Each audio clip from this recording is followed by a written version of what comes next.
Assalamualaikum warahmatullahi wabarakatuh. Perkenalkan, kami dari kelompok 8 yang beranggotakan saya sendiri, Renata Oversuci dengan NIM 192111156 dan rekan saya Hanifah Syarifatul Istiqomah dengan NIM 192111161.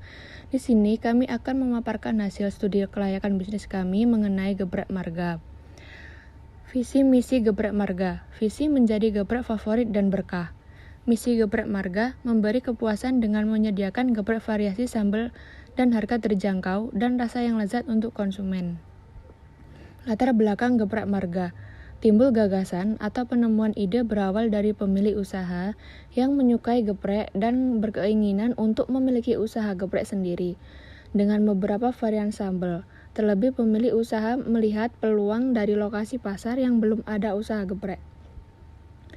Geprek marga mulai dirintis pada akhir bulan Maret 2022 dengan menyediakan variasi sambal yang bisa dipilih dengan konsumen sesuai selera. Variasi tersebut yaitu sambal bawang, sambal ijo, dan sambal mata dengan harga 10.000 untuk geprek sambal bawang dan sambal ijo, dan 12.000 untuk geprek sambal mata. Yang selanjutnya aspek hukum. Bentuk badan hukum. Geprek marga merupakan usaha perseorangan karena geprek marga merupakan UMKM dan usaha mandiri dari pihak pemilik usaha. Izin menjalankan usaha. Ada beberapa izin usaha seperti izin BPOM dan sertifikat halal agar geprek dapat izin edar tetapi pemilik usaha belum mengurusnya. Yang selanjutnya aspek pasar dan pemasaran. Yang pertama potensi pasar. Geprek marga menyajikan geprek dengan rasa yang enak dan Bubu juga menyediakan variasi sambal yang menjadi poin utama sehingga dapat menarik perhatian dan minat pembeli. Yang kedua, peluang pasar. Geprek marga memiliki peluang yang terbuka karena lokasi terjangkau. Lokasi penjual geprek lain jauh dari lokasi usaha dan belum ada yang menjadi geprek dengan varian sambal di sekitar lokasi usaha. Yang selanjutnya aspek pasar dan pemasaran terdapat 4, yaitu strength, weakness, opportunities, dan threats. Yang pertama strength, manajemen baik dan inovasi produk sesuai kebutuhan konsumen. Selanjutnya weakness, sumber pendanaan tidak terlalu besar sehingga perkembangan awal usaha sedikit lambat. Yang kedua, sedikit usaha untuk selalu mendapatkan kualitas ayam segar yang bagus. Yang ketiga, opportunities, daya beli masyarakat yang cenderung konsumtif dan lokasi usaha yang strategis. Yang terakhir, threats, perubahan selera masyarakat atau konsumen dan pesaing yang telah memiliki image. Yang selanjutnya, aspek pasar dan pemasaran. Terdapat 4, yaitu produk, promotion, price, dan place. Yang pertama, produk. Produk dihidangkan dengan rapi dan higienis. Geprek marga memiliki varian sambal yaitu geprek sambal bawang, sambal ijo, dan sambal mata. Promotion. Setiap hari Jumat, geprek harga menyediakan gratis es teh untuk konsumen. Yang ketiga, price. Harga cukup terjangkau mulai dari Rp 10.000 sampai Rp 12.000. Yang terakhir, place. Lokasi strategis dan tempat bersih dan mudah diakses. Selanjutnya, aspek pasar dan pemasaran atau analisis STP terdapat 3, yaitu segmentation, targeting, dan positioning. Yang pertama, segmentation. Segmentation demografis. Geprek marga ini ditujukan kepada seluruh kalangan masyarakat, tidak hanya untuk orang dewasa.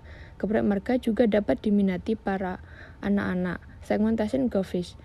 Geprek marga ini cocok dinikmati di segala cuaca, baik panas maupun dingin. Segmentation psikologis. Geprek marga ini ditunjukkan kepada semua kelas sosial, baik kelas menengah ke bawah maupun kelas menengah ke atas, karena harganya pun sangat terjangkau. Yang kedua, targeting, membidik pasar konsumen orang dewasa, tetapi tidak dapat menutup kemungkinan jika produk ini dapat diterima oleh segala kalangan dari umur. Yang terakhir, positioning, konsumen akan mendapat ganti rugi jika ada kesalahan dalam produk geprek marga yang dibeli, dengan ketentuan kesalahan benar dari produsen. Untuk selanjutnya, aspek keuangan. Modal awalnya itu sebesar 520.000.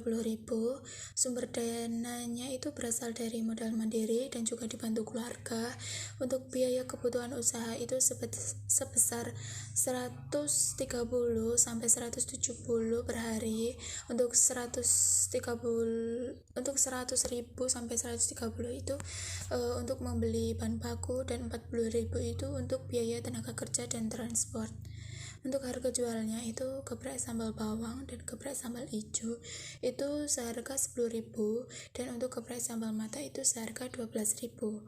Untuk perkiraan keuntungan dengan modal 130 sampai 170.000 per hari dengan harga jual minimal per porsi 10.000 dengan target penjualan minimal 25 porsi, itu keuntungan minimal per harinya adalah 80.000. Untuk selanjutnya aspek teknis dan operasi. Poin lokasi dan tata letak itu lokasinya mudah diakses dan dekat dengan konsumen, dekat juga dengan bahan baku, tempatnya rapi dan bersih, terdapat kamar mandi dan musola, terdapat parkiran yang memadai, pembeli mendapatkan pelayanan yang ramah, bisa delivery order, gratis ongkir dengan maksimal pemesanan dan minimal jarak. Untuk teknologi yang digunakan saat ini, pemesanan itu melalui hanya Instagram dan WhatsApp. Untuk aspek manajemen dan operasi, poin perencanaan, Geprek Marga menargetkan minimal menjual 25 porsi dan menjadikan Geprek Marga sebagai geprek favorit juga berkah. Untuk poin perorganisasian, pemilik usaha yang turun langsung membuat geprek dan satu tenaga kerja yang bagian plating dan pesan antar bila ada. Untuk pelaksanaan dilihat dari perencanaan, oleh karena itu Geprek Marga selalu berusaha untuk mengenalkan dan memberkahkan bisnisnya melalui promo setiap Jumat gratis es teh dan selalu menjaga kualitas geprek. Untuk poin pengawasan, pemilik usaha yang turun langsung menjalankan bisnis juga sebagai pengawas jalannya bisnis. Dan untuk sumber daya, itu berasal dari sumber daya manusia yang kompeten dan giat bekerja. Untuk selanjutnya, aspek ekonomi, sosial, dan budaya.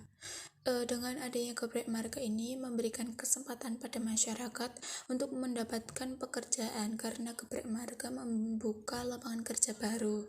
Bagi pemerintah ini untuk meningkatkan jumlah UMKM sehingga bisa mengurangi kemiskinan, mengurangi pengangguran. Untuk yang selanjutnya, aspek risiko. Poin resiko real itu dialami pelaku usaha ketika gepreknya tidak habis terjual. Untuk resiko psikologis dialami pelaku usaha ketika ada rasa kurang percaya diri saat hanya ada 3-4 pembeli dalam sehari yang membuat mental down. Untuk poin yang selanjutnya, analisis masalah dan dampak lingkungan. Untuk poin pengelolaan kebersihan, itu ada pemisahan sampah organik dan non-organik. Sampah organik itu sisa lalapan akan dibuang ke sawah sebagai pupuk, dan sampah non-organik akan dibuang ke TPS. Untuk masalah terhadap lingkungan, sejauh ini belum ada masalah yang ditimbulkan. Kesimpulan dari studi kelayakan bisnis ini ialah Geprek merupakan usaha yang banyak diminati karena memang praktis. Untuk Geprek Marga sendiri merupakan usaha geprek yang berbeda dengan menyajikan varian sambal. Hanya saja pemesanan kurang meluas karena hanya menggunakan Instagram dan WhatsApp. Untuk itu, pemesanan bisa menggunakan aplikasi pesan antar agar dapat menjangkau banyak konsumen. Untuk rekomendasi, menurut kami Geprek Marga layak untuk dijual, layak untuk dikonsumsi, karena selain dari kualitas rasa, dari segi penentuan lokasi pun terbilang bagus dan cukup menjanjikan. Dari segi penentuan harga juga bagus karena masih standar dari penjualan geprek. Lalu untuk bahan baku itu juga terjamin mutunya. Terima kasih dari kami. Kurang lebihnya mohon maaf. Wassalamualaikum warahmatullahi wabarakatuh.